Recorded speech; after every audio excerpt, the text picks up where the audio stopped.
Salut et bienvenue dans Cultura, un podcast qui met en lien sujet de société et christianisme. Cet épisode est particulier non seulement parce qu'il est le premier d'une troisième saison, et oui, ça fait plaisir, mais aussi parce que Cultura entre dans une nouvelle phase. Car oui, à partir de maintenant, il est possible de participer au podcast depuis la plateforme Patreon.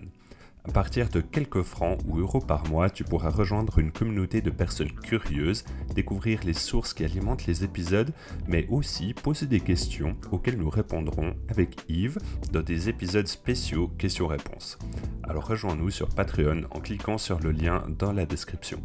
Et pour revenir à cet épisode, j'ai eu la chance de parler à nouveau avec Ruben Bignette. Donc vous inquiétez pas, il y aura plein d'autres intervenants intéressants dans cette troisième saison. Et en fait, en discutant les deux, on était là, ah vas-y, faut trop qu'on parle de ce livre, de ce sujet, qui est du coup plus les questions de moralité autour des questions politiques et religieuses. Ah oui, et pour info, actuellement vous entendez ma voix dans un super micro, mais c'était pas forcément le cas durant l'épisode. Du coup, je vous invite à être tolérant pour cet épisode et je vous promets qu'il y aura du bon son par la suite. Allez, assez parlé, je laisse la place à Ruben.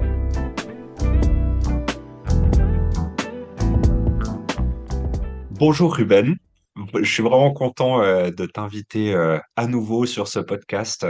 C'était vraiment un bon moment la dernière fois et là on va continuer différemment en parlant cette fois d'un sujet, on va dire plus, j'allais dire presque émotionnel. En vrai, c'est aussi, on va dire plus cérébral, intellectuel, mais on va aussi parler des émotions. Et je me réjouis beaucoup de discuter de ça avec toi. Peut-être si vous avez vu le titre, vous êtes intrigué. Pourquoi est-ce qu'on est divisé par les questions religieuses et politiques?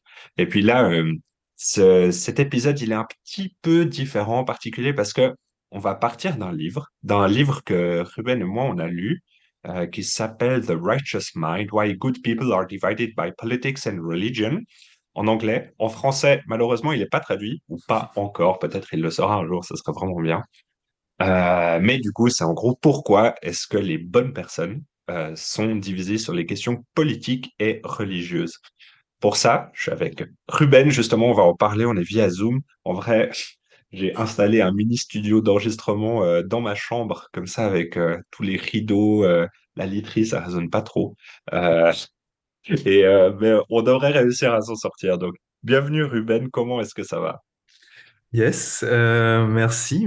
Oui, ça va bien, ça va bien. Je suis content de pouvoir avoir cette discussion avec toi, surtout sur un livre que j'ai beaucoup apprécié.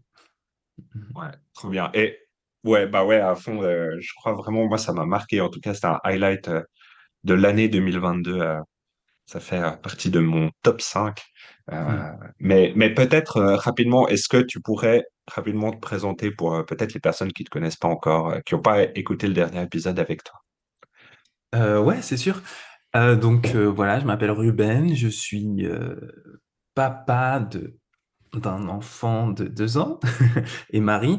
Je suis pasteur à 50% à l'église Yes. ICF à Genève. Et je suis aussi doctorant en théologie. Je fais une thèse en théologie dans un domaine qu'on appelle la théologie politique. Et voilà. Ouais, c'est déjà pas mal. Déjà bien occupé. Trop bien. Merci de prendre ce temps avec moi, en tout cas, pour discuter de ça. Donc, justement, cet épisode, il est un petit peu particulier dans le sens où on parle d'un livre. Donc, en gros, ce livre, il est en trois parties. Et moi, je vais introduire un peu chaque partie en très résumé de ce qu'il y a dedans. C'est pour vous donner envie, c'est pour donner une base de contenu sur laquelle on va discuter.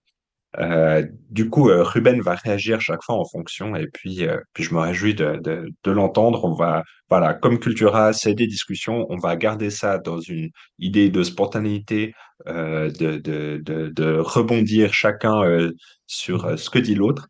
Et puis voilà, mais peut-être avant d'entrer dans chaque partie, moi, ça m'intéresserait de commencer par un souvenir ou un moment que tu as vécu où, en fait, tu as assisté ou participé à un débat où tu sens que les personnes elles étaient en total désaccord sur un sujet. Je pense que ça nous est toutes et tous plus ou moins arrivé au moins une fois.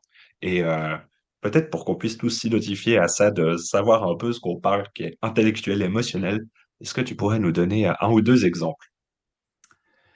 Ouais, j'ai un exemple qui vient en tête qui me fait un peu mal au cœur parce que du coup, je suis pas tout à fait fier de la discussion. Comme je suis métisse, camerounais et suisse, j'ai pas mal lu sur les questions de racisme ou sur même sur la littérature africaine, la littérature noire américaine, tout ça. Et du coup, ça fait un moment que je réfléchis à la question et en fait, je suis rentré en débat avec une amie à l'église sur la question du racisme, les compréhensions en fait qu'on peut avoir sur les... Tu vois, il y a plein de thèmes qui viennent maintenant de termes, micro-agression, suprémacisme blanc et tout. Et en fait, c'était le débat le moins productif de ma vie. Et en fait, vraiment, je suis sorti de là et je me suis dit, c'est nul en fait. J'ai pas du tout écouté l'autre. J'ai pas du tout fait attention à ce qui se passait en fait.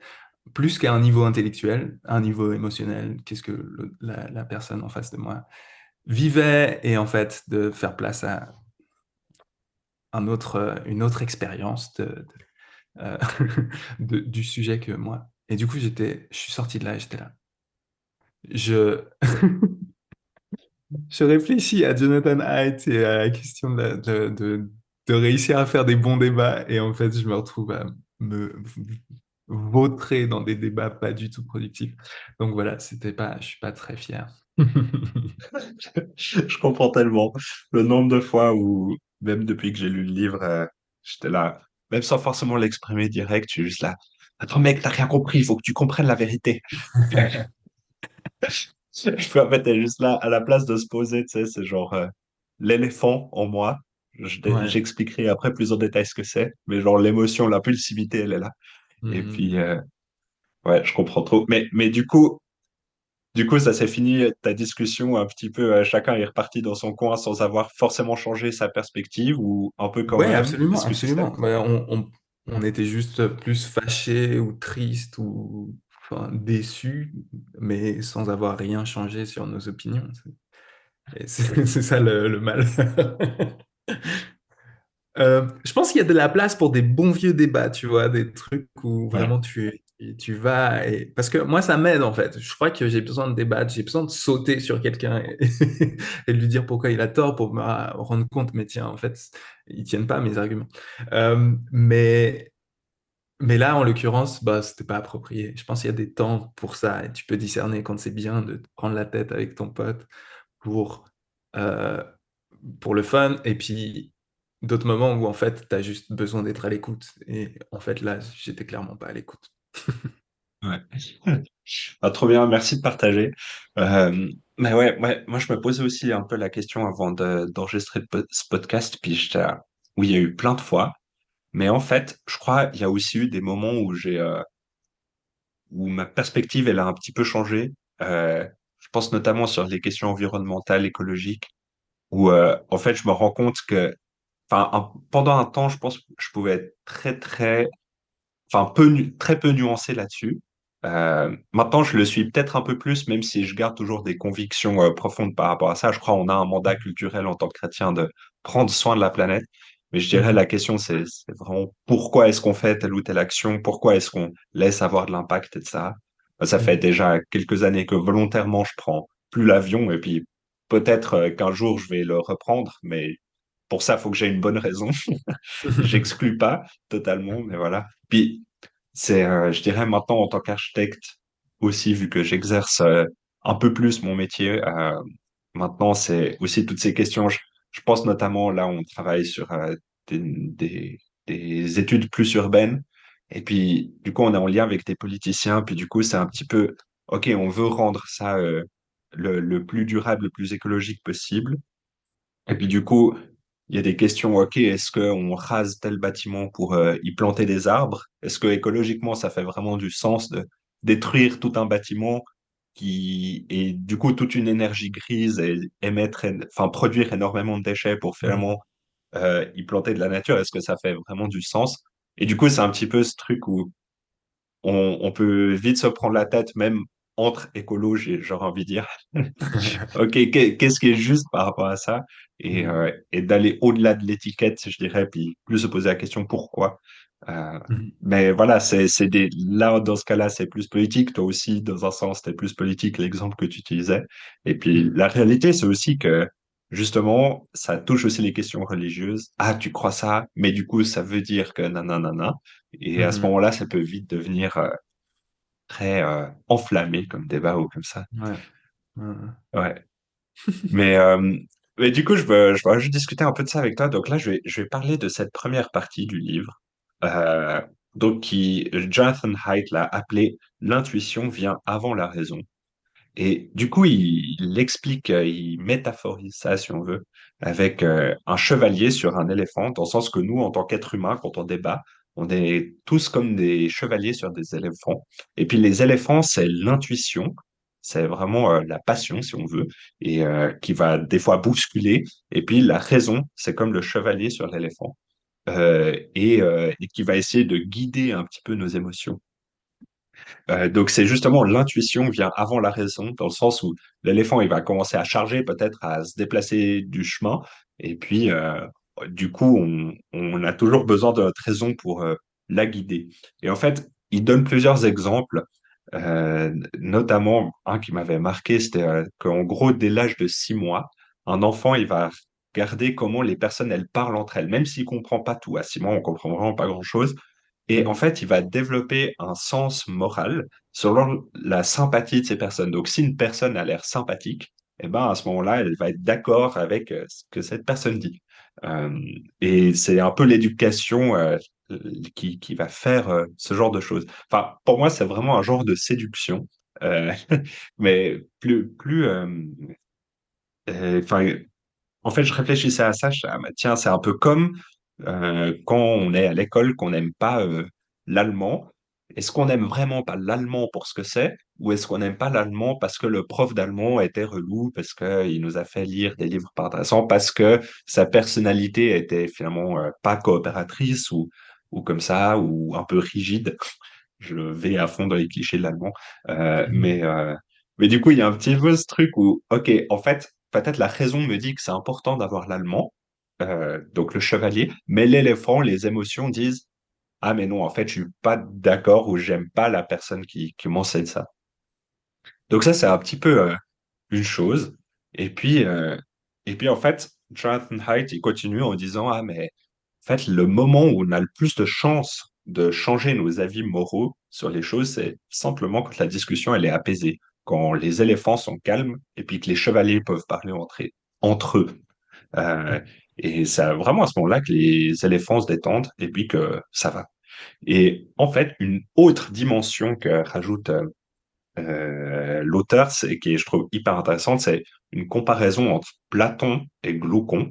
Alors, si vous écoutez ce podcast, c'est que vous êtes curieux, et justement, Glaucon est un personnage avec un nom curieux, mais aussi très intéressant, qui disait que finalement, on est plus concerné par notre réputation que par la vérité.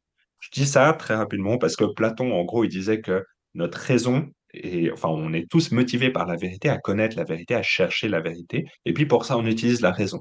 Et Glaucon, il dit au contraire que on est tous beaucoup plus concernés par notre réputation et que pour ça, on aura tendance à se justifier.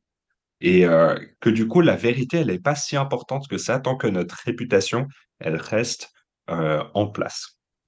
Et pour ça, il montre aussi à travers l'auteur, donc Jonathan Haidt, il continue à montrer ça avec des études psychologiques chez les politiciens ou les personnalités publiques, et que souvent, ces personnes-là, elles vont plus prendre en compte l'intérêt de leur groupe respectif et du coup leur réputation vis-à-vis de ce groupe que de vraiment chercher la solution au problème ou, entre guillemets, la vérité. Et du coup, ça, c'est un petit peu le résumé du premier point de la partie de Jonathan Haidt. Ça fait 4 chapitres, c'est beaucoup plus approfondi que ça, on vous conseille de la lire.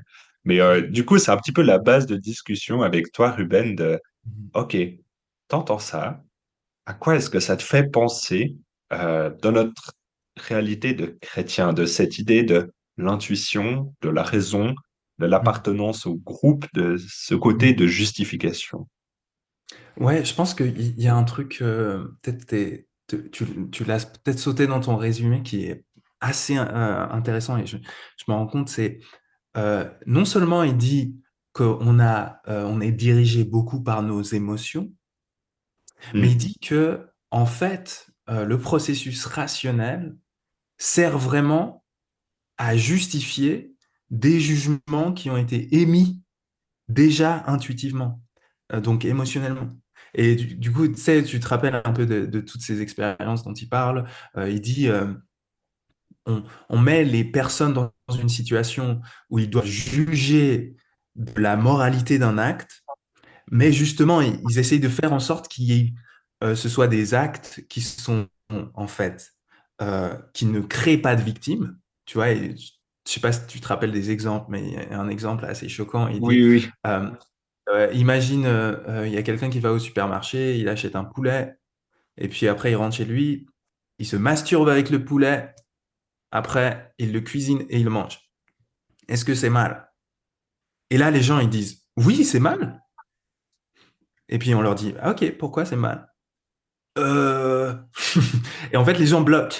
Ils n'arrivent pas à dire pourquoi c'est mal. Parce que, Ouais. en fait, et tu l'as dans plein de situations, ils essayent de trouver une victime dans ce cas-là. Ils vont dire, ah, c'est mal parce que c'est dangereux pour la santé, ou c'est mal parce que c'est dangereux pour ci ou ça.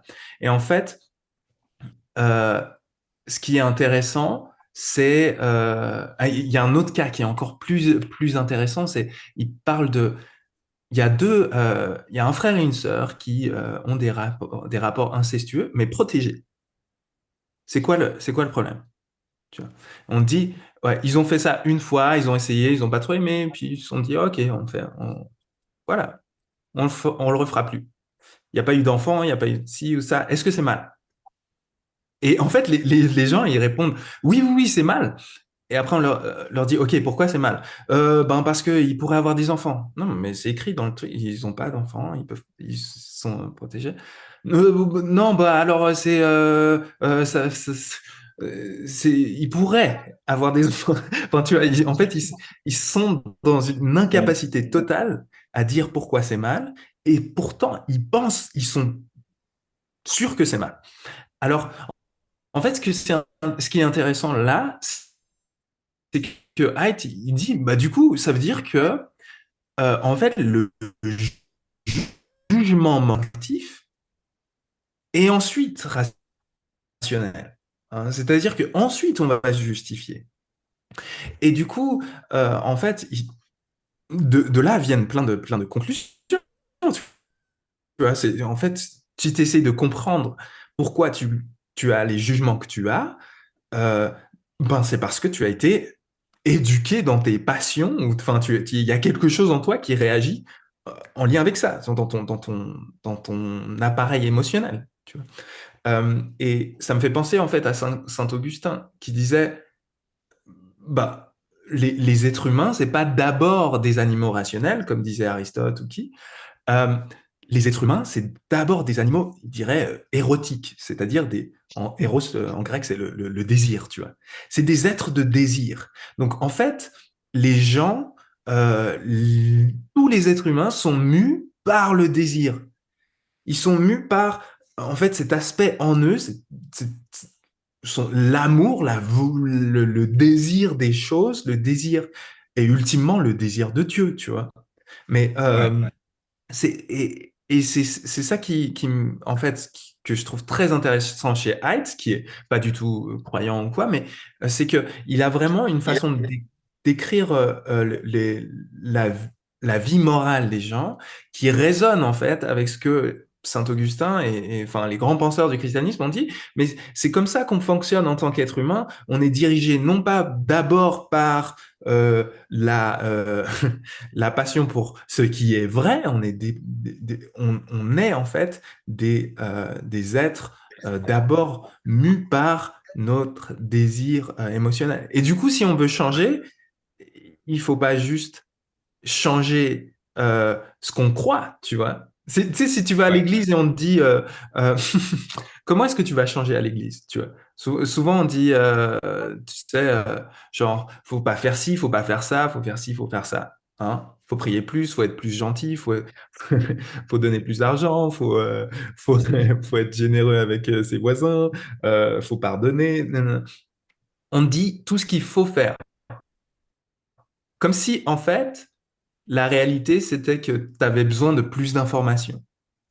Mhm. Tu vois, genre comme si on n'était pas au courant de ce qu'il faut, ce qu'il faut faire. Non, on sait ce qu'il faut faire. Le problème, c'est pas qu'on ne sait pas ce qu'il faut faire, c'est qu'on veut pas le faire. Et Ouais. du coup, en fait, si tu veux changer, il faut changer ce que tu veux, tu vois. Et en fait, Ouais. si tu suis Haidt et si tu suis Saint-Augustin avant lui, ben tu vas dire, OK, comment est-ce que je vais être éduqué dans mes désirs, tu vois? Comment je vais éduquer Mhm. les choses que je trouve que je cherche, les choses après lesquelles je me lance. Enfin bref, je parle trop, mais Ouais. juste. Non, non. euh, Non, mais c'est hyper intéressant et ouais, enfin cette tension, en fait, on peut le reconnaître pratiquement dans plein de choses de notre vie. Tu donnais des exemples de l'Église. Euh, Peut-être si les personnes écoutent ça, qu'elles sont pas forcément croyantes, qu'elles vont pas forcément à l'Église, c'est juste ces injonctions morales ou juste, par exemple, les fumeurs, mhm. je pense pas qu'il y a des fumeurs Ouais, qui se disent, ah, mais c'est cool, c'est bon pour ma santé. Genre, tous les fumeurs savent que c'est pas bon. ouais. Mais Mhm. ils vont continuer à le faire, en fait. Et Mhm. c'est, là, je prends le cas spécifique des fumeurs, mais finalement, on est tous comme ça, Mhm. dans plein de choses de notre vie, que ce soit le sucre, que ce soit, je sais pas, d'autres choses, d'autres addictions ou juste des questions, Mhm. morales. Et ce que je trouvais intéressant aussi dans l'exemple que tu donnais par rapport à l'inceste et au poulet, c'est peut-être ça vous choque un petit peu qu'on utilise ces exemples, mais souvent, en fait, c'est là pour ça, si jamais, pour choquer, pour déranger un petit peu. C'est aussi questionner les limites de la morale. Et si je me rappelle bien, dans le livre, il pose ces questions en fait à plusieurs types de populations différentes. Et Mhm. en fait, les types de populations différentes vont répondre assez différemment, forcément. Mais en fait, souvent, ce qui ressort le plus, c'est qu'en Occident, de notre culture, on va dire, en gros, d'Amérique du Nord et d'Europe, euh, on aura tendance à séparer les choses, à les concevoir de manière individuelle. Et du coup, je dis, l'exemple le plus évident pour ça, c'est que, ah, mais tant que ça fait de mal à personne, c'est bon. Ouais. Et qu'en fait, on va définir la morale comme, ah, Mhm. mais en fait, les individus sont consentants, on choisit ça, du coup, ça fait de mal à personne, du coup, moralement, c'est OK. Mhm. Il donne Jonathan Haidt donne un troisième exemple dont on va pas forcément en parler, c'est très intense. On vous laisse lire le livre, c'est un fait divers réel, où finalement, deux personnes consentantes font quelque chose qui fait de mal entre guillemets à personne, mais je pense qu'on serait tous d'accord de dire que c'est pas OK. Et du coup, qu'est-ce qui nous fait dire que c'est pas OK? Et c'est vraiment ça la question. Ouais. Et je fais cette différenciation entre culture occidentale et entre guillemets le reste du monde. Évidemment, il y a plein de d'autres cultures, d'autres manières de penser, mais Jonathan Haidt utilise cette représentation de penser les choses de manière individuelle parce qu'en fait, dans la culture non occidentale, donc de tout ce qu'on va penser autre part, ben on va plus penser soit en termes de communauté, qu'est-ce qui fait du bien à la communauté ou pas de bien, et puis il y aura des pressions morales par rapport à ça. Donc ça, c'est la communauté, ce sera un élément déterminant, mais peut-être dans d'autres cultures, ce sera l'honneur et le déshonneur ou comme ça, et qui Mhm. va définir si une chose est moralement bonne ou pas bonne. Tandis que chez nous, Mhm. ce sera plus la liberté individuelle. Ah, mais tant que individuellement c'est OK, que Mhm. toi, tu es OK avec ça, alors c'est bon ou pas bon. Euh, Mhm. et ça, je pense, c'est vraiment un héritage du modernisme comme on le connaît aujourd'hui. Ouais. Mais j'aimais beaucoup ta représentation, enfin, l'exemple que tu utilisais avec Saint-Augustin du désir. Et, et ouais, enfin, dans le sens que le désir nous fait avancer à droite, à gauche, dans tous les sens. Mhm. Euh, mais en même temps, il y a quelque chose de rassurant dans la raison, aussi de se dire, enfin, juste de croire qu'on a raison ou de croire qu'on a un chemin de vie, Mhm. euh, finalement, on se fait pas avoir que par nos désirs. On a aussi envie d'aller plus loin. Ou si, ou disons, je pose la question différemment, si on Mhm. suit que nos désirs, on va aussi se rendre compte que c'est pas juste, que moralement, Ouais, c'est mais, pas OK. mais en même temps, en fait, ce que Haidt dit qui est intéressant, c'est que c'est pas, c'est une fausse, il y a une fausse opposition, si tu veux, entre les émotions et la raison. Parce que Hmm. ce qu'il arrive à démontrer, c'est que dans l'émotion, et il appelle ça des intuitions, en fait, c'est un peu un terme technique pour lui. L'intuition, c'est le jugement instantané. Du coup, c'est un Hmm. jugement émotionnel. Donc, il y a un aspect cognitif et un aspect émotionnel. Par exemple, tu prends une émotion de peur, tu vois, tu te balades euh, euh, le soir dans la rue et tu croises un mec qui a vraiment l'air très louche et puis euh, tu commences à flipper. Ce qui se passe dans ta tête, enfin, ce qui se passe dans ton corps avant que ça se passe dans ta tête, et c'est ça qui est intéressant, ça se passe dans ton corps. En fait, tu es en train d'évaluer physiquement, enfin, tu vois, physiologiquement, tu évalues cette situation comme dangereuse. Donc, tu vois, c'est un truc qu'on a dû apprendre à travers les, les, les millénaires de notre espèce, tu vois. C'est Ouais. La genre, peur, ça nous permettait de survivre finalement. c'est ça, hein. Quand il fait noir, Ouais. on fait moins les malins parce qu'en fait, quand il fait noir, c'est un peu plus dangereux, tu vois. Euh, et du coup, en fait, il y a un truc, il y a un aspect où c'est ton émotion fait partie du jugement, de ton évaluation de la situation, hein. Si je vois ce gars et j'ai peur, c'est que j'évalue ce mec comme dangereux.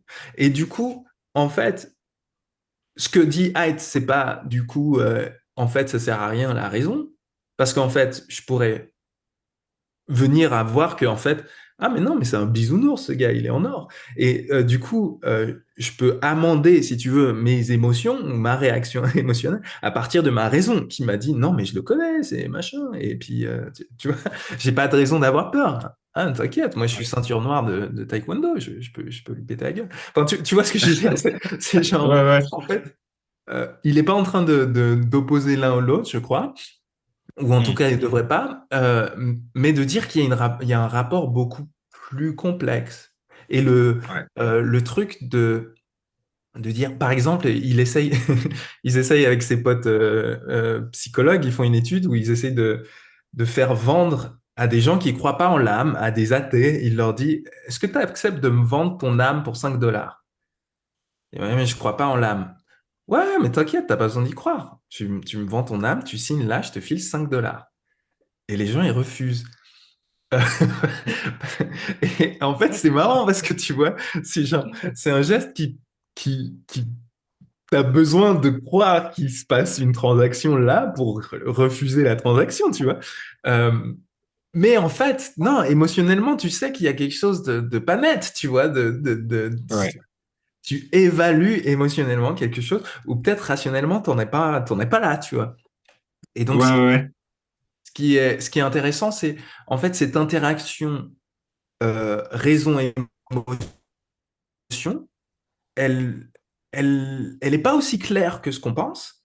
Et du coup, que nous, si on veut ben, changer, tu vois, changer, arrêter de fumer, par exemple, euh, on doit se mettre dans des situations ou dans un conditionnement qui nous donne envie de mettre nos mains dans d'autres situations, qui nous donne envie de faire d'autres choses, plutôt que simplement se rappeler tous les jours à fumer, fumer tue, tu vois, ça va pas m'aider.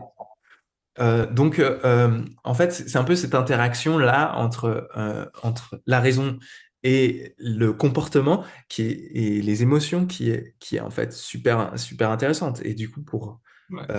pour comprendre que ce qui va te définir en tant que personne, tu vois, les choses que tu aimes, les choses que tu veux, Bah, ça va être les habitudes que tu as, les gens avec qui tu traînes, les choses que tu regardes, les choses que tu écoutes.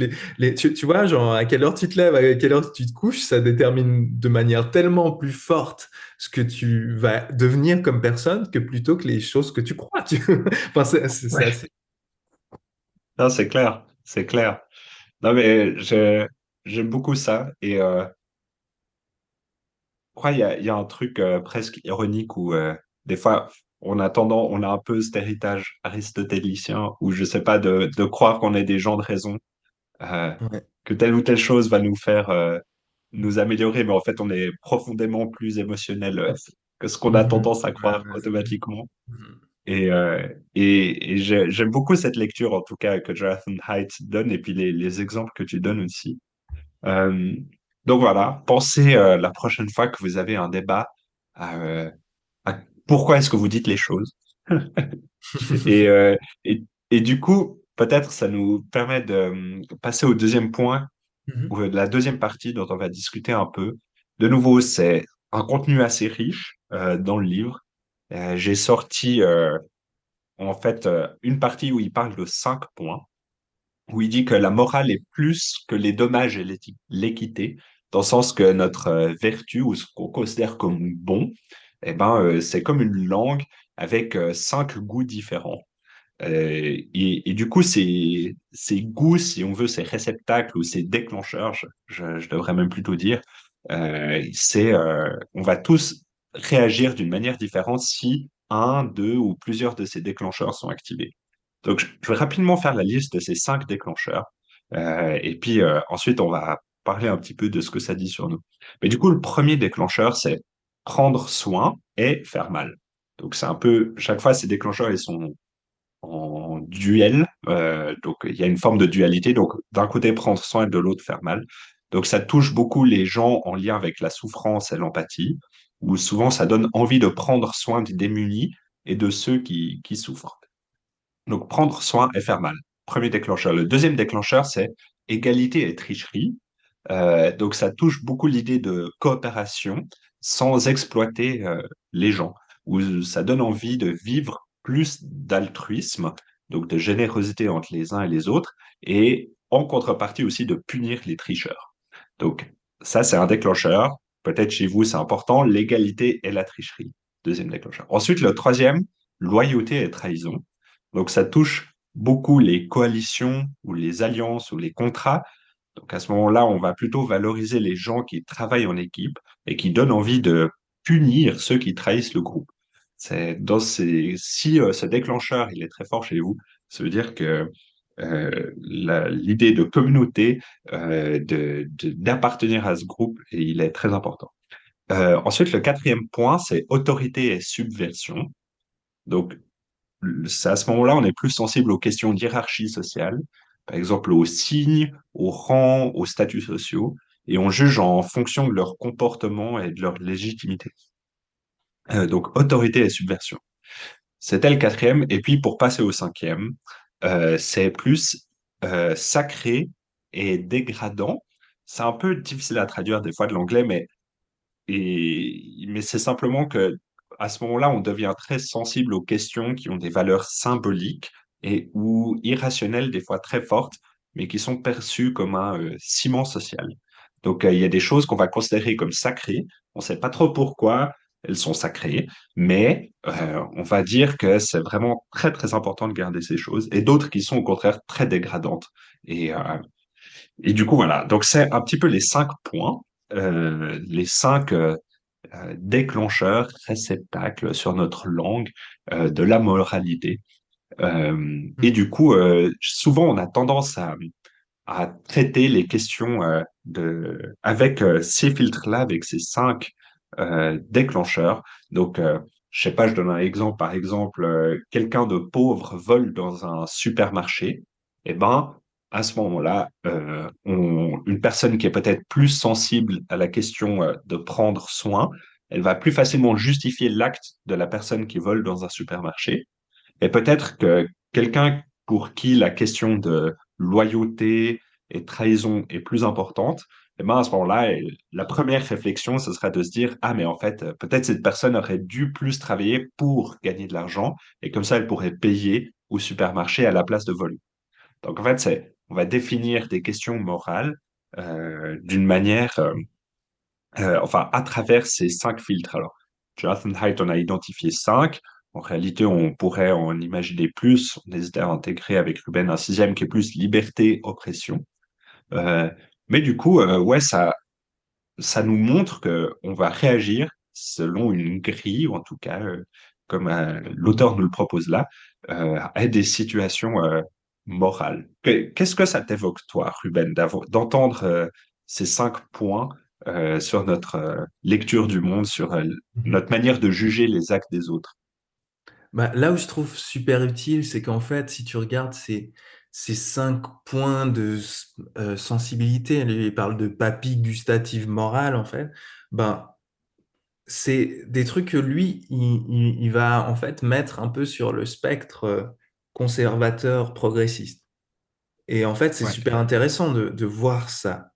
C'est-à-dire qu'il y a il y a, ce que lui dit, c'est qu'en fait, tous les êtres humains, donc à partir de toutes les études qu'ils ont faites, tous les êtres humains, sous toutes les latitudes, ont la capacité de développer chacun de ces différents traits moraux.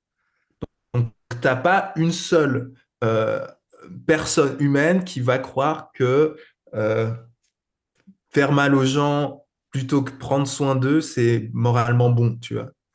Hmm. En fait, on est tous sensibles à tout ça. Mais ce que lui arrive à montrer, c'est que on développe pas tous les mêmes, les mêmes grilles de lecture morale parce qu'on développe pas tous les mêmes sensibilités. Et du coup, en fait, il y a des gens qui ont un tempérament qui va les orienter vers certaines choses, tu vois. Par exemple, je sais pas, on connaît tous quelqu'un qui est beaucoup plus sensible à la souffrance des autres, tu sais, qui a beaucoup plus d'empathie. Donc, le tempérament, il va faire quelque chose, mais aussi la culture. Et en gros, il y a des gens qui naissent avec, je sais pas, plutôt un sens de la loyauté très fort, mais dans une culture où en fait ça compte pas beaucoup. Alors du coup, c'est une culture très individualiste et eux, au final, ils vont pas forcément développer ce sens-là très fort. Et ce qui est intéressant, c'est que lui, il met ça sur le spectre progressiste conservateur, qui fait que en fait, les progressistes vont développer à fond un certain langage moral où il va dire, ça tourne autour de prendre soin et faire du mal, c'est-à-dire d'éviter la souffrance le plus possible et puis de prendre soin, l'empathie, la valeur voilà, d'être avec ceux qui souffrent, l'inclusion, nanana. On connaît tous ce langage maintenant, tu vois, de l'inclusion, de la tolérance, du respect, machin. Et puis l'égalité. Égalité, on Ouais. est tous égaux, tu vois, pas de tricherie, on a tous les mêmes droits. Par contre, en fait, ce que tu vas pas entendre trop à gauche, c'est les questions plutôt loyauté, euh, l'importance du groupe, l'importance en fait Du euh, du, sacré. du sacré, l'importance de l'autorité, tu vois, contre la menace de la subversion, la menace du désordre, c'est l'importance de l'ordre, de, de, de tout ça. Et donc, en fait, il arrive à mettre ça sur le pôle conservateur progressiste et de nous dire, il n'y a pas d'un côté des gens qui ont rien compris et de l'autre des gens qui ont tout compris. C'est juste d'autres sensibilités morales qui s'expriment là.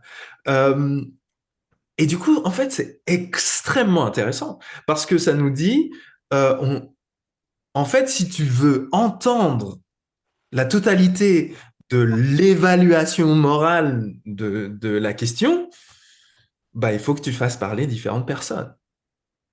Hmm. Et franchement, ça a l'air tout bête comme ça, mais c'est extrêmement pertinent. Ça veut dire que, en fait, il y a quelque chose de vraiment bon pour aller jusqu'au bout d'un jugement moral, il y a quelque chose de vraiment bon à la diversité. C'est-à-dire, toi, tu as besoin de gens qui sont à l'opposé pour pouvoir en fait donner de la voix à d'autres choses auxquelles toi tu es aveugle, tu vois.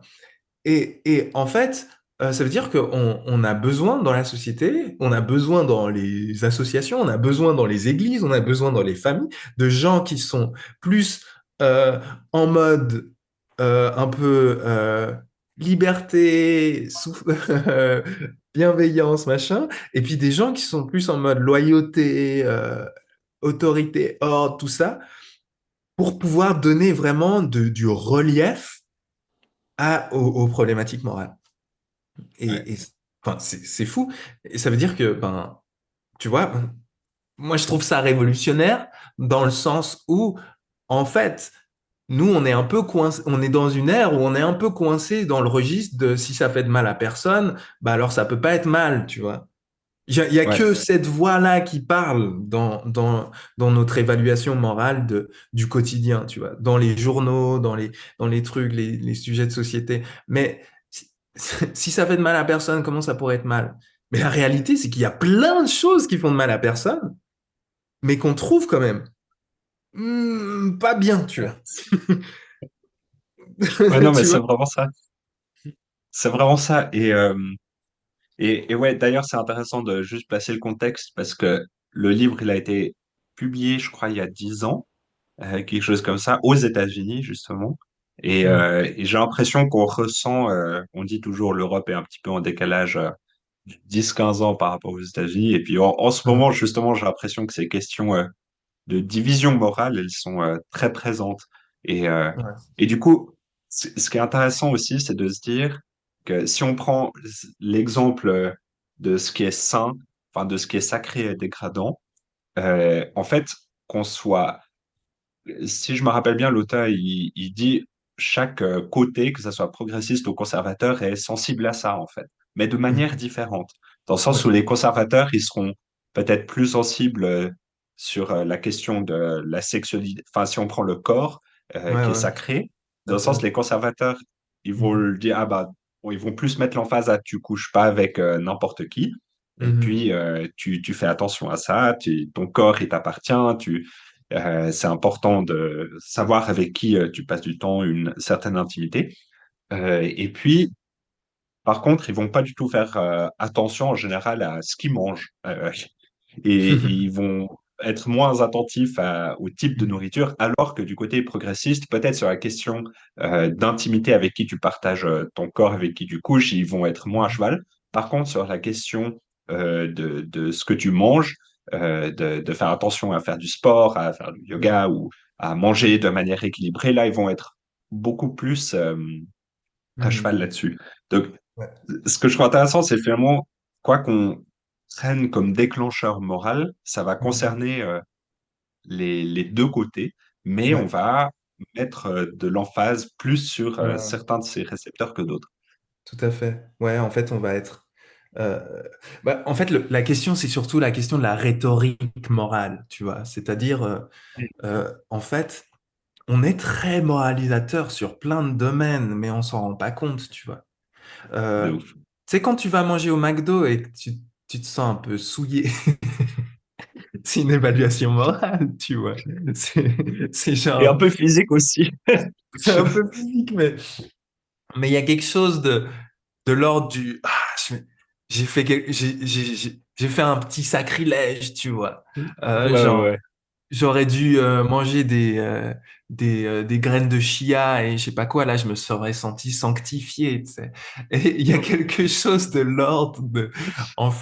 De ouf. en fait on n'a peut-être pas la rhétorique, mais c'est en fait il y a de la morale là derrière. Ouais, Et par contre, notre rhétorique morale, elle se joue toujours autour des questions de ben qui souffre ou qui souffre pas, quoi. Hein. ouais, Bon ben si si ça l'amuse de faire ça et qui fait du mal à personne, bon ben je peux pas juger, quoi. J'ai pas le droit de juger en fait. Euh, et, et, et, et je pense c'est un peu un aveuglement par rapport à ce qui fait que la vie humaine, enfin, ce qui fait vraiment l'humanité de notre vie, tu vois. C'est-à-dire que notre vie, elle a plein de dimensions. Et en fait, bah, bien sûr que, en fait, on attribue du sens à tous les gestes qu'on fait. Et tu vois, il y avait un article, je sais pas s'il en parle dans le livre, mais ils avaient écrit un article sur les gens à qui ils proposaient de mettre la veste, tu sais, la veste de laboratoire du docteur Mengele, tu vois, genre le docteur nazi. Tu vois. Et puis les gens Ok. refusaient. Les gens refusaient de mettre ce truc. Puis, tu vois, le mec qui analysait ça, il disait, ah, bah, voyez, comme les gens sont irrationnels, et ils n'ont pas envie d'être contaminés, en fait, moralement, par le fait de porter euh, la veste de quelqu'un qui était une abomination morale, tu vois. Genre, ils avaient peur d'être contaminés moralement. Mais la réalité, c'est pas irrationnel. Enfin, tu vois, Ouais. genre, en tout cas, c'est pas inhumain, tu vois. Si tu prends toutes les dimensions morales de l'humain, tu vas dire, non, mais j'ai pas envie de m'associer en quoi que ce soit à ça, tu vois. Et il y a quelque chose, si j'endosse ta veste, j'endosse quelque chose de plus en termes de sens, tu vois, le sens que je donne à mes gestes. Et du coup, en fait, si tu as une lecture qui est juste, ça fait de mal à personne, donc il n'y a pas de problème, tu as une lecture qui aplatit totalement la réalité morale de la vie humaine. C'est-à-dire que, en fait, on vit dans un monde qui a plus qu'une dimension. On vit dans un monde où, des fois, tu préfères souffrir juste pour la beauté, tu vois. Tu préfères faire une marche super difficile pour aller voir le lever de soleil, le lever de tôt ou je sais pas quoi. Et là, si tu Ouais. calcules juste souffrance, bien-être, j'en sais rien, mais en fait, c'est quoi le bien-être de regarder un rayon de soleil? Enfin, tu vois ce que il y a quelque chose de plus, en fait. Moralement, il y a des gestes qu'on fait qui ont plus de poids et tu peux pas juste les analyser en termes de souffrance. Ouais. Ils font. Et non, ça me parle beaucoup l'exemple que tu donnes avec le coucher de soleil. Je pense ça serait intéressant de rajouter, enfin, vraiment que chacun, euh, on s'introspecte, je sais pas si ça existe comme verbe, mais un petit peu où est-ce qu'on a des contradictions comme ça. Je dis ça si on dézoome à fond, où, Mhm. ok, en fait, je pense ça, et ce que je trouve intéressant chez Hyde, c'est peut-être d'avoir le courage de se dire, ok, je pense ça, mais peut-être c'est en contradiction avec ça. Mhm. Et, et de réfléchir où est-ce qu'on est des personnes de contradiction. Et Mhm. puis, euh, et puis où est-ce qu'on a des points aveugles, enfin des blind spots justement, Ouais, ou des ouais, endroits où on se dit, ah, mais en fait, je pense telle et telle valeur, ça me paraît juste moralement, mais en fait, j'arrive pas à le vivre. ouais. Et j'ai l'impression que je dis ça parce que pour moi, il y a quelque chose de très christique là-dedans, où Mhm. si on accepte qu'on est tous pécheurs, c'est-à-dire Mhm. que moralement, on est tous brisés, entre guillemets, on n'arrivera jamais à faire tout juste, et ben du Ouais. coup, on se prend tout d'un coup beaucoup moins au sérieux et Mhm. on arrive à rire de nous-mêmes peut-être. Ouais. Et puis, ou même si on rit pas, en tout cas, peut-être on arrive à plus facilement se connecter les uns aux autres. Ah, en fait, moi, moralement, des fois, Mhm. je suis un peu à côté, ou j'arrive pas totalement. Et, Ouais. euh, et en fait, c'est OK. Ouais. Et j'arrive à connecter les uns avec les autres. Mais trop, Ouais. mais tu vois, pour aller plus loin, je crois, c'est pas de l'introspection qui nous invite à faire Height, c'est au contraire, c'est c'est d'en parler à d'autres, tu vois, qui ne pensent pas comme nous. En fait, de côtoyer des gens. Tu vois, le truc, c'est de dire, j'ai besoin de côtoyer des gens qui évaluent différemment la vie pour pouvoir voir à quel point moi je suis aveugle à certains trucs. Et en Mm. fait, euh, c'est un truc. Moi, je me rends compte, mais attends, mais avec qui je discute régulièrement sans être d'accord, tu vois? Avec Ah, qui que je vais avoir cette amitié profonde avec des désaccords tout aussi profonds qui me permettent en fait d'aller plus loin. Et c'est peut-être tellement vrai ce que tu dis. Ça vient de Jésus en fait, cette impulsion de dire, vous avez besoin de la repentance. C'est au cœur du message, tu vois, de Jésus. Vous avez besoin de vous remettre en question, en fait. Vous avez Ouais. besoin de laisser l'autre parler dans votre vie et être capable, tu vois. Quand il y a l'autre, tu vois, les philosophes, ils disent l'autre avec un A majuscule, puis il y a l'autre avec un A minuscule, tu vois. L'autre, le autre, c'est Dieu, tu vois, qui s'exprime, en fait. Tu rencontres euh, un étranger quand tu rencontres Dieu d'une certaine manière, qui te met face à tes propres limites, tu vois, qui te met face ton aveuglement. Et c'est là, c'est ces rencontres-là qui te permettent de changer, de te transformer, de te remettre en question et tout ça. Donc, c'est assez dingue, en fait, de voir à quel point ce que Hyde t'apporte, c'est de dire, mais ouais, prenez quand même au sérieux l'idée de Jésus, de dire, vous avez besoin les uns des autres. Non, mais c'est tellement ça. C'est tellement ça. Et justement, quand on parle des uns des autres, ouais, ça me donne envie de sauter au troisième point, de, dans le sens que la moralité, elle rassemble et elle rend aveugle. Donc c'est le titre, là, ce que je viens de dire, c'est le titre de la troisième partie. Mhm, Et dans le sens les uns les autres, je dis, parce que ça me fait penser aux communes, donc si on veut, les communautés qui pouvaient être instaurées, c'était, je crois, surtout au 19e siècle aux États-Unis. Donc, où finalement, il y avait plein de colons qui arrivaient d'Europe. Souvent, d'ailleurs, c'était des gens qui n'étaient pas forcément désirés en Europe, qui arrivaient aux États-Unis pour commencer une nouvelle vie à zéro, quoi. Et, mhm, euh, et du coup, ces communautés qui s'installaient, elles avaient des convictions différentes. Et il y a des scientifiques qui ont analysé les différentes communautés ou communes qui se sont installées à ce 19e siècle aux États-Unis. Puis ils ont fait un peu deux catégories, dans le sens où il y en a certaines qui sont religieuses, qui se mettent en communauté pour des convictions religieuses, donc les uns les autres et puis d'autres qui avaient des convictions plus socialistes. Le 19e siècle, si je ne me trompe pas, c'est l'époque des socialistes utopiques, donc Schiller en Allemagne ou Fourier en France, avec le phalanstère, pour ceux qui connaissent, ou c'est des idées de communauté socialiste utopique. Et puis, du coup, les scientifiques qui ont étudié ces deux types de communautés, ils ont fait ces deux catégories, puis ils ont regardé si au bout de 20 ans, ces communes, elles ont résisté. Et puis, quand ils ont regardé chez les socialistes, il y en a 6% qui ont duré au-delà de 20 ans.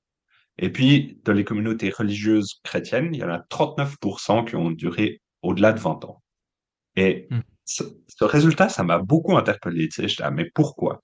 Et selon d'autres scientifiques qui ont analysé ces résultats, c'est que, en gros, introduire des conventions sociales sacrées, c'est cacher leur dimension arbitraire sous le couvert d'une apparente nécessité.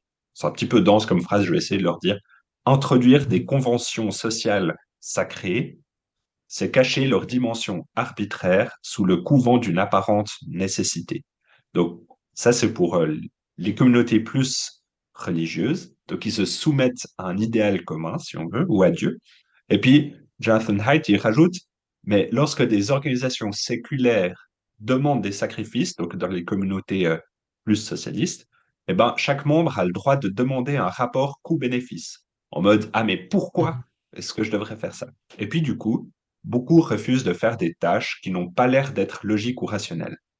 Et du coup, ils attribuent ces réussites ou ces échecs euh, en particulier à ce facteur. Ils listent aussi d'autres facteurs dont je me rappelle plus exactement, mais dans le sens que il y a comme un petit point, peut-être, ou gros point, selon quoi, aveugle, qui, auquel on est d'accord de soumettre, parce que c'est Dieu, on n'explique pas tout, et puis c'est au-dessus de notre morale. Et mhm, du coup, ça va rassembler les gens, mais ça peut aussi rendre aveugle peut-être à d'autres problématiques ou à d'autres sociétés. Et moi, ce que je te poserais comme question, mhm. et si tu as d'autres choses à rajouter par rapport à ce point, c'est avec plaisir. Est-ce que tu as l'impression que les églises ou les communautés euh, chrétiennes se rassemblent ou se rendent aveugles vis-à-vis du monde extérieur? Et peut-être Mhm. pourquoi? Est-ce que la morale a quelque chose à dire par rapport à ça? Ouais, je crois que en fait dans son exposé, il montre, il prend cette métaphore. Tu te rappelles de l'interrupteur, tu vois. Il dit, en gros, on est fait 90% chimpanzé et 10% abeille. Et puis, en gros, la religion, ça peut jouer ce rôle d'interrupteur qui te fait passer de chimpanzé à abeille. En fait, parce que les chimpanzés, c'est-à-dire qu'en fait, on évolue avec la préoccupation de propager ses gènes, donc on est fondamentalement égoïste. Et c'est ça Ouais, qui fait qu'on a la survie de notre espèce, donc, ou de notre groupe, c'est qu'on pense qu'à nous. Euh, mais en fait, il y a on n'aurait pas survécu si on n'avait pas aussi des comportements altruistes qui font passer le bien-être du groupe au-dessus ouais, de c'est celui juste. de l'individu. Et en fait, pour passer, pour faire comme ça, pour fonctionner comme des abeilles, tu vois, qui dans la ruche ne pensent pas au bien individuel mais au bien commun uniquement, euh, il y a un interrupteur il appelle, enfin, il dit c'est la religion en fait qui peut jouer ce rôle-là. Et c'est hyper intéressant, ça. C'est-à-dire que ben, lui, en tant qu'athée, il dit non, non, mais en fait la religion est super importante parce qu'elle nous permet de transcender notre égoïsme. Euh, et en ce sens-là, bah, je le suis totalement. Je crois je crois effectivement que le fait d'en appeler à des idéaux, tu peux pas prouver, que tu peux pas juste démontrer comme ça, des idéaux qui te dépassent toi-même, qui sont, tu vois, la Bible, c'est une histoire dans laquelle tu es invité à te trouver, tu vois, genre c'est une histoire qui te dépasse totalement. C'est pas toi l'acteur principal, c'est pas toi le sauveur, c'est pas toi. Voilà, t'es appelé à, à trouver du sens à ta vie à l'intérieur d'une histoire qui te dépasse totalement. Ben là, en fait, tu trouves du sens à ta vie d'une manière qui te rend meilleur, en fait, qui te permet de penser Ouais, aux autres, qui te permet d'aller hors de toi, tu vois, de pas penser qu'à toi, en fait. Et tous les philosophes qui parlent du bonheur, tu peux lire n'importe quel bouquin publié dans les dernières années sur le bonheur, ils diront tous, caractéristique principale du bonheur, c'est si tu veux le bonheur, cherche pas le bonheur. Si tu veux être heureux, abandonne l'idée de la volonté d'être heureux, tu vois. Parce qu'en fait, tu vas juste te morfondre dans ton individualisme, tu vas chercher ton individualisme, ton égoïsme, tu vas chercher en fait toujours à être content, à être satisfait, à ne pas non quelque chose de plus en fait. Et quand tu t'oublies, là tu deviens vraiment toi-même.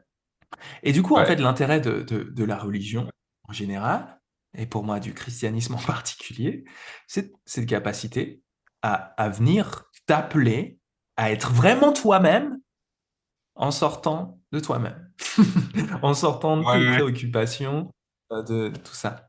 Et en fait, ouais, euh, je pense que, ouais, je pense que c'est forcément dangereux, tu vois, parce qu'il y a cette puissance, la puissance du religieux, mais en fait, elle n'est pas juste liée au religieux, cette puissance de créer un groupe homogène, tu vois, créer un groupe qui s'identifie. Non, bah en fait, dès qu'il y a un mouvement de foule, même quand il y a des mouvements politiques, quand il y a des mouvements nationalistes, machin, nanana, il y a quelque chose de l'ordre du religieux ici, tu vois. justement, tu as raison. Et il donne l'exemple, si les personnes qui écoutent ça sont pas forcément croyantes, il donne l'exemple du sport ou d'un stade de foot où les gens vont être un groupe très très fort, très très soudé, et puis Mhm. autour d'une cause commune. Et puis les supporters vont justement se supporter les uns les autres, se soutenir les uns les autres. Et il y a ce sentiment d'appartenance au groupe qui est extrêmement fort. Et, euh, Mhm. et je sais plus, je crois que il donnait un exemple avec des hormones. Je sais plus s'ils injectaient ou ils disaient pas exactement aux gens qu'ils leur donnaient une hormone, je crois que c'était l'ocytocine, donc l'hormone de l'attachement. Et Mhm. en fait, et du coup, ils avaient fait deux groupes de personnes. Il y avait un groupe qui avait plus d'ocytocine que l'autre, et puis les groupes savaient pas qui allait recevoir le plus de cytosine. Donc, c'est une hormone qu'on sécrète naturellement. Et puis là, ils en mettaient un peu plus dans la nourriture, ou je sais plus exactement. Et puis, du coup, ça créait plus d'attachement entre les personnes. Et il y avait les personnes qui avaient plus de cytosine étaient plus dévouées les unes envers les autres dans le groupe. Du coup, ils étaient ah, Hmm. c'est super et tout. Mais en contrepartie, ça rendait les gens plus virulents à l'égard des personnes extérieures au groupe. Donc le groupe était comme plus Ouais. important que les personnes à Hmm. l'extérieur. C'était plus difficile d'entrer dans le groupe. Et ça m'amène au deuxième point un petit peu que ton Haidt parle, c'est que la religion, ça rassemble, mais d'une certaine Hmm. manière, ça peut aussi rendre aveugle. Hmm. Et qu'est-ce qu'il entend par ça exactement? Ouais, bah, ce qui est sûr, c'est que en fait, le fait d'avoir ce besoin d'appartenance, besoin que ton identité, elle soit comme proclamée, ça fait que il faut tracer des lignes entre ceux qui sont à l'intérieur, ceux qui sont à l'extérieur. En fait, toute la violence, elle est là-dedans, en fait. Euh, Ouais. euh, mais, mais je sais pas à quel point c'est. Enfin, j'ai- en fait, c'est presque. C'est congénital à l'humain plus qu'à la religion, tu vois. En fait, parce que Bon, ouais. le fait est que quand t'es pas religieux, bah tu as quand même besoin d'appartenir à un groupe, tu vois. Que Ouais. ce soit le groupe ultranationaliste d'extrême droite ou le groupe qui combat les ultranationalistes d'extrême droite, tu vois. En fait, tu as besoin d'appartenir à quelque chose, de sentir que tu appartiens à quelque chose. Euh, en fait, c'est ça qui donne lieu peut-être à la violence, c'est que l'appartenance, en fait, elle est censée, pour être bien vécue, elle est censée être vécue avec une espèce de la possibilité de la repentance, comme on en parlait tout à l'heure, tu vois, la possibilité Ouais. en fait de relativiser les liens pour quelque chose de plus, tu vois. Et en fait, tu vois ça dans toute la Bible. Dans toute la Bible. C'est un thème récurrent. C'est euh, je vous ai choisi, vous êtes le peuple de Dieu, et en même temps, vous allez apprendre des leçons de tous ceux qui sont en dehors. Tu vois, Ouais. genre dans toute la Bible, C'est tous vrai. ceux qui viennent, enfin, tu vois, tu as toujours des gens qui sont de l'extérieur du groupe, qui deviennent en fait sauveurs pour le groupe, quoi, qui viennent confronter le groupe à sa propre infidélité et donner en fait ouvrir des nouvelles voies, tu vois. Et c'est pour ça qu'il y a plein de gens qui sont pas israélites dans la généalogie de Jésus, tu vois. Enfin, il y a toujours ce truc de dire, euh, euh, on- en fait, Dieu, il donne de l'importance au groupe, mais pour les autres. Et quand il dit je Hmm. choisis Israël, c'est je choisis Israël pour le monde. C'est pas contre le monde. Et c'est ça un truc, c'est le truc, c'est que moi je pense pour, euh, euh, pour guérir la religion de sa violence, bah, faut appliquer l'évangile jusqu'au bout, tu vois. C'est pas juste Ouais. prendre la partie de l'évangile qui dit vous êtes choisis, c'est de prendre la partie de l'évangile qui dit vous êtes choisis pour bénir les autres, tu vois. À fond. Et À fond. en ce sens-là, ça me fait penser au théologien Stanley Auerbach, qui est un théologien américain qui, en fait, qui parle de la communauté d'une manière qui est assez provocatrice. Et il va dire, euh, tu sais, parce que la plupart des chrétiens, ils veulent changer le monde avec le christianisme.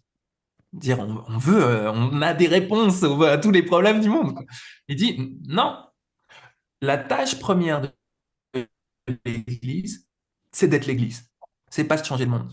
Ce qui veut dire, en Hmm. fait, euh, si tu veux vivre ce que Dieu veut que tu vives, en fait, tu dois trouver ta place dans la famille qu'il est en train de constituer. Une famille qui soit pas dictée par des lois du profit, pas par les lois de la comparaison, pas par la compétition, etc., mais par l'amour. Hmm. C'est ça qui, tu vois, c'est ça qui transforme le monde. C'est que tu viens faire partie d'une communauté qui vit autrement. Et puis Ouais. après, après, ben, on verra ce que ça donne dans le monde. Quand il y a une communauté qui arrive à vivre ça quelque part, bah forcément, ça va créer des réactions et ça va faire des choses de toutes sortes. Ouais. Non, c'est hyper fort. Et j'aime beaucoup, j'ai presque l'impression qu'on a bouclé la boucle, dans le sens où on a commencé à parler de glaucon et de la justification d'appartenance au groupe. Et là, Mhm. on finit sur le groupe qui peut amener un changement là où il est dans le monde. Mhm. Et ce groupe, et si c'est l'Église, peut vraiment faire des choses extraordinaires. Euh, Peut-être, là, ça fait déjà un petit moment qu'on discute et c'est méga intéressant. Mais pour éviter de rendre ce podcast beaucoup trop long, on va peut-être s'arrêter là ou peut-être prendre encore une dernière petite réflexion qui finalement, c'est comment est-ce qu'on pourrait mieux débattre en société? On a parlé de plusieurs choses. On a parlé de notre lien aux émotions, de notre raison. En fait, des fois, si on se l'avoue, on n'est pas si intelligent que ça. Et puis qu'on se fait peut-être un peu trop avoir par nos émotions, mais en même temps que ça peut aussi être vraiment intéressant pour connecter avec les autres. Et que, en fait, si on est calme, si on est plus terre à terre, eh ben, même peut-être qu'on arrivera à changer la vie des autres. Est-ce que Mhm. toi, ça te fait, est-ce que tu aurais envie de dire une dernière réflexion pour la fin, peut-être, par rapport à ça? Ouais, je pense que ça, c'est un thème qui me touche particulièrement parce que, bah, surtout que moi, je suis quelqu'un qui essaye de vivre l'unité des églises. Donc, il y a plein de différentes églises chrétiennes, mais moi, j'ai envie d'être une voix, même si j'appartiens à ma tradition, j'ai envie en fait, d'être un avec les autres traditions et puis de dialoguer. Et en fait, Ouais. euh, ce que, ce que ce livre me rappelle, c'est en fait l'importance de privilégier les relations, de Hmm. faire l'effort en fait de se dire, mais en fait, il y a un lien relationnel qui est le seul qui puisse faire en sorte que la discussion qu'on va avoir euh, va faire du sens, quoi, et va aller plus loin que simplement une confrontation. Et en fait, si je veux pouvoir gagner l'autre, ben en fait, je dois le gagner relationnellement et pas juste intellectuellement. Et, Ouais. et ça, c'est un truc vraiment clé. Et je pense que euh, on peut tous grandir dans notre capacité à essayer de se mettre à la place de l'autre, de savoir. C'est quelqu'un qui m'avait dit ça, qui m'avait dit, en fait, tout le monde cherche à défendre quelque chose de précieux pour eux. Donc la personne que tu trouves méchante, qui est horrible, enfin tu vois, qui a des positions politiques abominables, tout ça, il y a une question que tu peux lui poser. Qu'est-ce que tu essayes de défendre, de protéger? Hmm. Pourquoi tu as peur? Parce en fait, on a tous envie de défendre quelque chose. Et en fait, quand Ouais. tu peux poser ce genre de questions, tu peux rentrer dans un univers morale, tu peux comprendre en fait, tu peux empathier avec la position de l'autre et ça ouvre en fait des possibilités, des perspectives pour un dialogue qui est différent en fait, qui n'est pas la même animosité. Ouais, à fond. Tellement. Et je crois que des fois, c'est un effort, c'est comme une responsabilité individuelle aussi, de faire ça, OK, en fait, il n'y a pas forcément quelqu'un qui va pouvoir le dire à ma place, ou je vais pas compter que sur tout le pouvoir d'une personne pour faire justice de la moralité que je veux à ma place. Mais Mhm. moi, je peux le commencer déjà dans, euh, dans ma propre vie, peut-être. Si, Ouais, euh, ouais. Si on moi c'est. finit... Pardon, Mhm. vas-y. Non, c'est clair. Moi, je pense. Mais il y a un truc de.